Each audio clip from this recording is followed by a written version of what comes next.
Gloire à Jésus. Que Dieu vous bénisse. Merci d'être là ce matin. Que je vous apporte cette émission prière et paroles prophétiques avec Dr Okpaye, Dike Okpaye. Je vous apprécie d'être là. C'est à cause de vous que je suis là ce matin.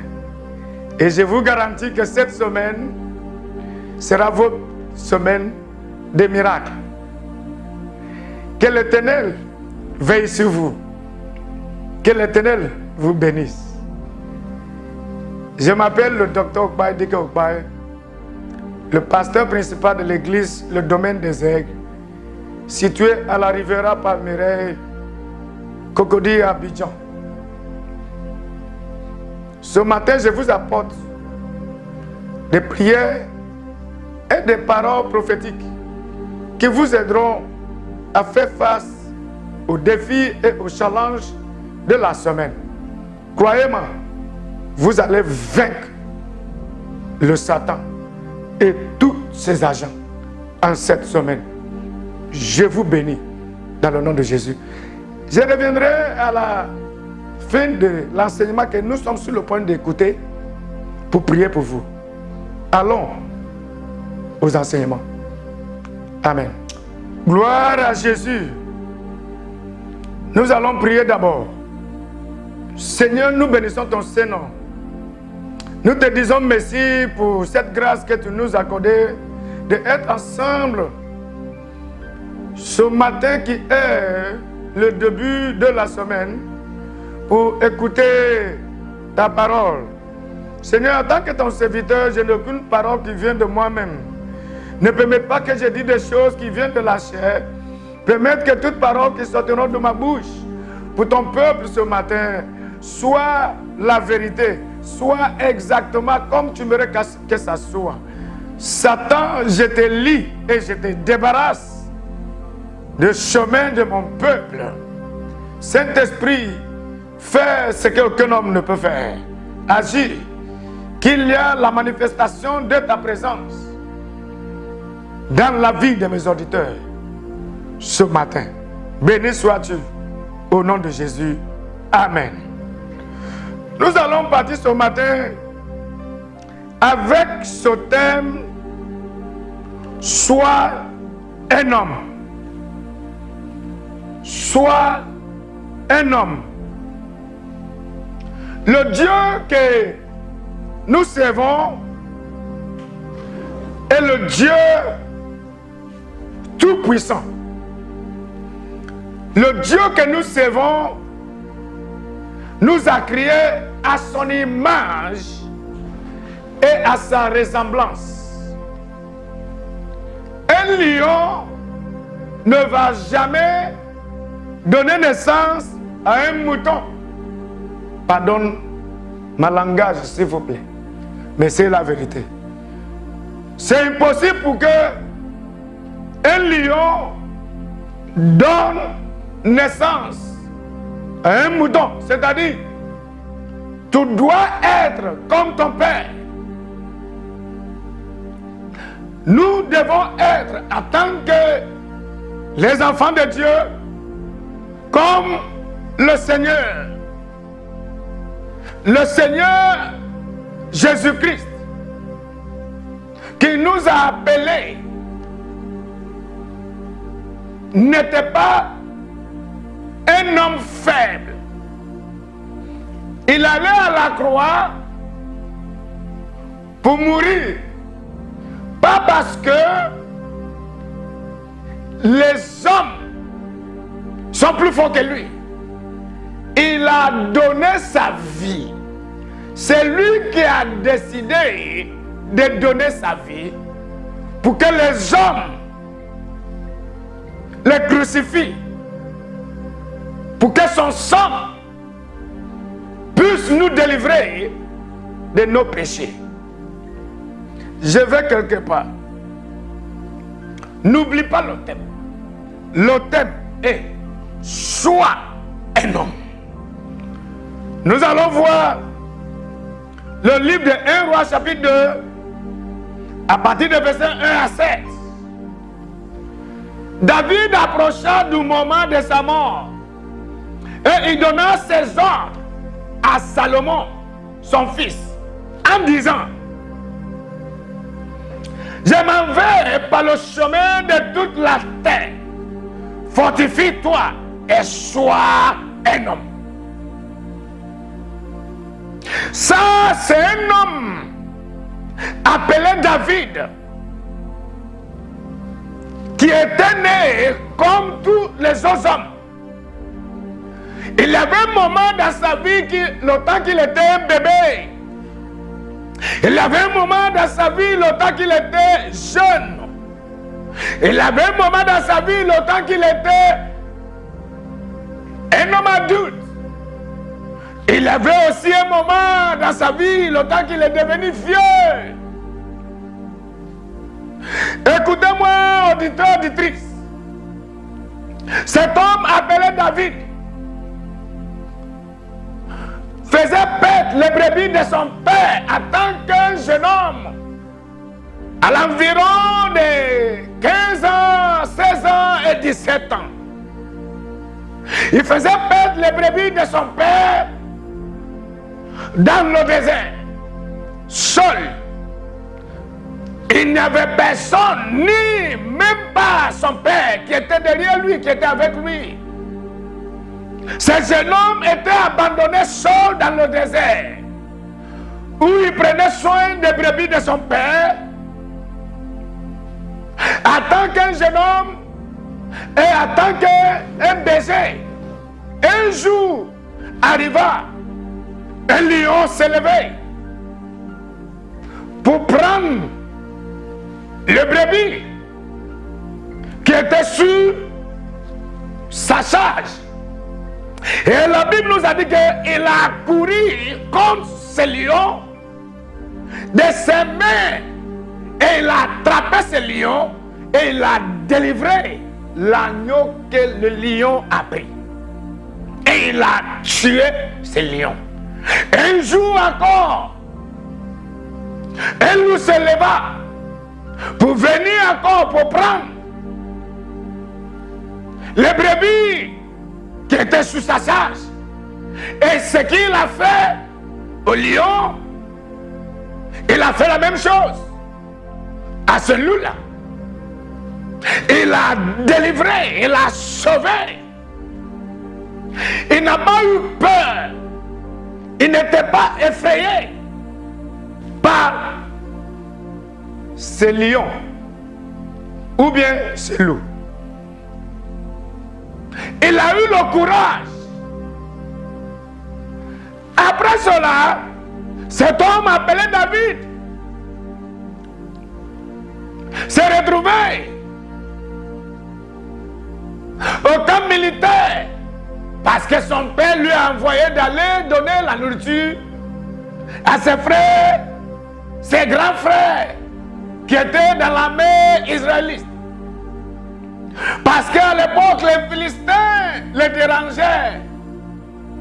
Israël n'avait pas les armes fortes comme les Philistins. Un jour, ce jeune homme qui était seul dans le désert apparut au camp militaire. Le temps qui vient d'arriver était exactement le temps que cet homme appelé Goliath menaçait l'armée de l'Éternel, menaçait le roi d'Israël, le roi Saül. Et toute l'armée d'Israël fuyait devant cet homme appelé Goliath. David, ce jeune homme, fut irrité. Et il a demandé: qui est nos champions? Ça, c'est le propre. Ça fait honte pour qu'un seul homme effraie toute la nation. Qui est nos champions? Personne ne lui dit: voici le champion. Mais il allait auprès du roi pour aller dire au roi, est-ce que tu ne peux pas m'envoyer d'aller tuer ces géants? Le roi lui a dit non, ça c'est un homme qui a déjà tué plusieurs hommes. Il n'y a pas quelqu'un sous la terre qui peut le défier. Mais ce jeune homme appelé David a dit au roi, ton serviteur faisait perdre les brebis de son père dans le désert, mais voici, le lion s'est levé contre moi. Écoutez-moi, chère auditrice, c'est plus facile de tuer un homme que de tuer un lion. Oui, tu m'as bien entendu. J'ai dit, c'est plus facile de tuer un homme que de tuer un lion. Ce jeune homme appelé David a présenté son CV au roi. Il a dit, envoie-moi. Je reviendrai avec la tête de ce géant. Kalila Panama Sindrin Dabaya. Ça, c'est l'histoire, petite histoire de cet homme appelé David. Cet homme appelé David, finalement, est devenu le roi. Dieu l'a élevé. Il a fait la guerre. Et il a gagné dans toutes ces guerres. Il a fait face aux challenges de la vie. Il a fait face aux crises des familles. Il a fait face aux challenges, aux ennemis. L'Éternel était tout le temps avec lui. Il n'a pas laissé les hommes les bafouer. Il a joué son rôle. Il aimait le Seigneur. Il servit l'Éternel fidèlement. Mais la Bible nous a dit que le temps qu'il est devenu vieux, le temps qu'il a déjà goûté la vie en tant qu'un homme qu'il est, il est devenu vieux et il était sur le point de quitter la terre parce que c'est le chemin que nous tous nous allons prendre. Écoutez-moi, tu réussiras sur la terre dans le nom de Jésus-Christ de Nazareth. La vie est remplie de challenges. La vie est remplie des hommes méchants, ceux qui cherchent à t'éliminer, ceux qui cherchent à prendre ta position, ceux qui cherchent à t'arracher ta maison, ton terrain, ta position, ceux qui cherchent même à arracher ta vie. Il y a les gens qui ne veulent même pas te voir, soit dans ton lieu de travail, soit là où tu fais ton activité, soit là même où tu habites. Ali la bouche qui dit en tu dois être un homme, tu dois avoir le cœur pour faire face aux défis de la vie. Ayant goûté la vie, et il était sur le point de partir. Voici ce qu'il a dit à son fils qu'il a appelé, qui était à côté de son lit en tant qu'un vieux père, qui a déjà tout vu. Il a vu la gloire de Dieu sur la terre. Il a expérimenté, il a goûté le succès. Il a goûté aussi l'échec. Il a goûté les difficultés, le manque, l'abondance. Maintenant, il a dit, David approchait du moment de sa mort. Et il donna ses ordres, ses ordres à Salomon, son fils, en disant, mon fils, je m'en vais par le chemin de toute la terre. C'est-à-dire, il est en train de partir. Il est sur le point de mourir. Fortifie-toi et sois un homme.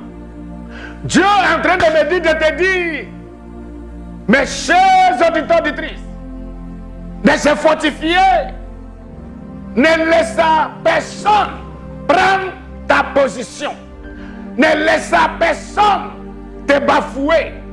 Ne laisse personne t'arracher ce que Dieu t'a donné. Il a dit, fortifie-toi et sois un homme. D'être homme ne dit pas d'être mâle ou femelle. D'être homme, dans ce sens, nous dit d'être fort, d'être courageux, d'être audacieux, de comment assumer ta responsabilité. Oh, alléluia. Il leur a dit, observe les commandements de l'Éternel, ton Dieu. Ça, c'est le conseil qu'un père qui a tout vu en train de donner à son fils. En marchant dans ses voies et en gardant ses lois, ses ordonnances, ses jugements et ses préceptes, selon ce qui est écrit dans la loi de Moïse, afin que tu réussisses dans tout ce que tu feras et partout où tu te tourneras.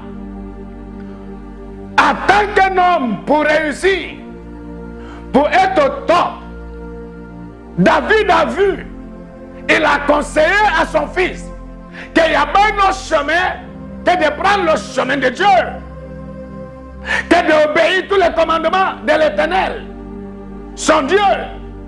Écoutez-moi, c'est Dieu qui a rendu David ce que David est devenu dans sa vie.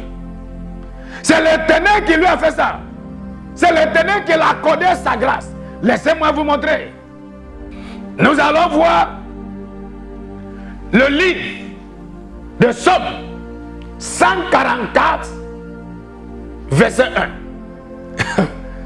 Verset 1 à 2. C'est l'Éternel qui a fait David ce que David est devenu. C'est pourquoi Docteur Okbay dit que Okbay, le serviteur de Dieu que Dieu utilise pour parler aux nations, je suis un homme audacieux. C'est la parole de Dieu qui m'a rendu ce que je suis devenu aujourd'hui. C'est par la grâce de Dieu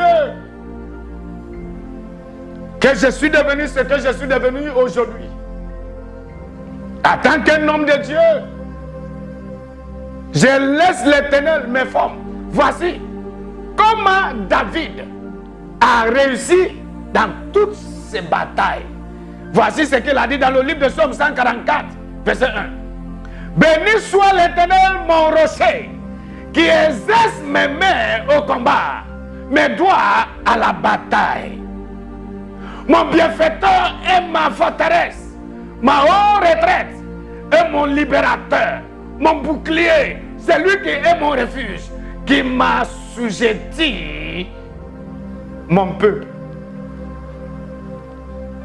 Il a dit, béni soit l'Éternel, mon rocher, qui exerce mes mains au combat. Dieu doit t'apprendre. On ne se lève pas comme ça pour devenir. L'Éternel doit te former. Quelqu'un doit être ton coach pour que tu puisses réussir. On ne se lève pas pour devenir un homme. Écoutez-moi, il y a certains hommes, en parenthèse, mâles, qui ne sont pas réellement hommes. Peut-être ta femme t'a une fois, peut-être longtemps, dans des familles, j'ai déjà vu les femmes qui insultent leur mari, qui disent, ah, va-t'en là-bas. As-tu un homme? As-tu un homme? Un homme qui n'arrive pas à nourrir ses enfants. Un homme qui n'arrive pas à payer la scolarité de ses enfants. Un homme qui n'arrive pas à payer ses loyers. Un homme qui n'arrive pas à prendre sa décision dans la famille. Un homme que sa mère manipule, contrôle. Un homme que ses frères manipulent, contrôlent. Tu ne prends pas ta position pour dire non, je ne supporte pas ça. Je ne supporte pas cela. Ça, c'est ce que je veux. Aussi, c'est le droit. C'est ce que j'aimerais qu'on fasse. Non, toujours, c'est ta femme qui te manipule ou bien c'est ton petit frère qui te manipule. Tu n'as pas là parce que tu n'as pas l'argent. Peut-être que tu n'as pas maison, tu n'as rien. Les gens vont t'insulter. Il y a des choses qui te qualifient homme. Première des choses qui va te qualifier en tant qu'un homme et de connaître ton identité, qui tu es, de savoir qui tu es. Ne laisse à personne t'humilier, ne laisse à personne te bafouer, ne laisse à personne te piétiner. Tu dois connaître ta propre position, tu dois connaître ta place en Dieu. David a dit à son fils, Salomon, mon fils, bientôt je ne serai plus avec toi, mais sois un homme, fortifie-toi et sois un homme. Je viens vers vous ce matin. S'il y a des choses qui manquent dans vos vies, qui vous disqualifient, qui vous réduisent moins que les autres, aujourd'hui, l'Éternel vous rendra homme. L'Éternel te rendra homme. Peut-être les femmes vont dire, c'est-à-dire, ce message est réservé spécifiquement aux hommes. Non, non, non, c'est homme. C'est-à-dire, tu dois connaître, soit tu es femelle ou homme. Nous voyons certains hommes qui portent pantalon, mais qui se comportent comme des femmes. Et nous voyons aussi des femmes qui portent jupe, mais qui se comportent comme les hommes. Quand un homme perd sa place, connaît pas sa position, une femme qui connaît sa place peut jouer le rôle d'un homme. L'Éternel vous fera homme. Toi, tu deviendras homme. La pauvreté ne vous menacera plus. La pauvreté, le manque d'argent ne réussira plus à vous menacer. L'Éternel vous rendra homme. Tu deviendras homme. Tu bâtiras ta maison. Tu prendras la responsabilité et tu nourriras ta femme. Tu ne dois plus courir à gauche, à droite en cherchant les gens à qui tu peux aller emprunter de l'argent. Non, ça ne sera plus vos partages. Que l'Éternel vous rende homme. Que l'Éternel te rende homme. Oui, madame. Oui, mademoiselle. Oui, monsieur.